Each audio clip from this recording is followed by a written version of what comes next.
Hey, I'm Michael with 4 and 6 Music. Today we're going to learn about 3 essential chords that you should know as a guitarist. These are chords that I would teach my beginner students. And we're going to start off with our G chord. So for the G chord, we can play a full version like this, but what I like to do, especially with students who are just starting out on the guitar, is like to give them an easier version of this chord, a simplified version. So what we do is we're going to put our third finger on the 3rd fret first string, so we just count up 1, 2, 3. On the first string, we're going to press down hard enough so that when we play that first string, we get that note out nice and clear. If you don't press down hard enough, it will sound like that, so you want to make sure you apply enough pressure. A good rule of thumb is to have your thumb behind. I usually like to put it, if I'm lining up first finger, second finger, third finger, I like to line it up so that it's behind the second finger as such. And you press against the neck over there, and that should again give you enough pressure. You don't need to do that, so as you can see, I don't have my thumb on the back of the neck. It's not completely necessary, but it definitely does help, especially when you're first starting out playing these chords. So you play that 3rd fret on the first string, then you play the open 2nd, 3rd, and 4th string. And then the more common chord for the G chord that a lot of guitarists are going to play, I guess a more advanced version of that, which you commonly see in songs, would be an addition of 2 notes. And what we're going to do is we're going to add the 2nd fret 5th string and the 3rd fret 6th string to that. And we're going to use our first finger for the 5th string, second finger for the 3rd string, and strum all the strings. Again, different from our simplified G chord, which is just the bottom 4 strings.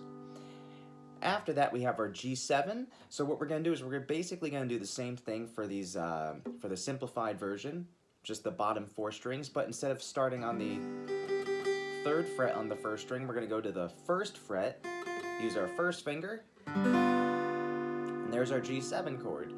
And again, for the more advanced version of the chord that you're most commonly going to see if you're learning songs, we're going to add 2 notes. We're going to add our 2nd finger, again, to the 2nd fret on the 5th string, and then our 3rd finger to the 3rd fret on the 6th string. And then we play all the strings. Again, a little bit different than our simplified version, which only uses the first 4 strings. And then our last chord is the C chord. So for the C chord, going from the G7 to the C, all we have to do if we're playing the simplified version is we take our first finger and we bring it up to the 2nd string, but we still stay on that 1st fret. And what you really want to do with this chord is you want to make sure that your finger is arched, like this. You want to make sure that it's not bumping into the 1st string. It doesn't interfere with that, because when you play this chord, you want that 1st string to be open. You do not want your finger to touch that 1st string. If it does, it's not going to come out. So if you play that C chord and your finger is not arched, we don't hear that 1st string. If we arch our finger, and again, what you want to make sure is, let's say we take like an object, like a pen or something, want to make sure that we could fit it comfortably underneath our finger and in between the finger and the neck of the guitar. So that's when you know you have enough room so that that finger is not interfering with the string below.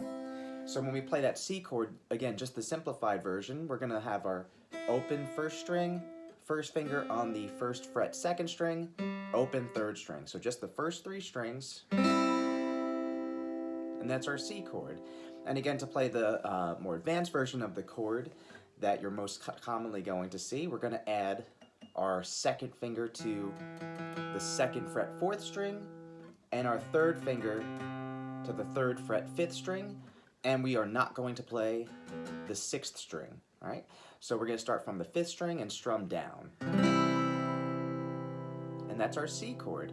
Again, you want to make sure that your fingers are arched and they're rounded and they're not interfering with the strings below. And or else it's going to sound like that. If you're playing these chords and it sounds muted, it doesn't sound clear, look at your fingering and make sure that the fingers are arched and they're not going down and interfering with the strings below the strings that you have fretted.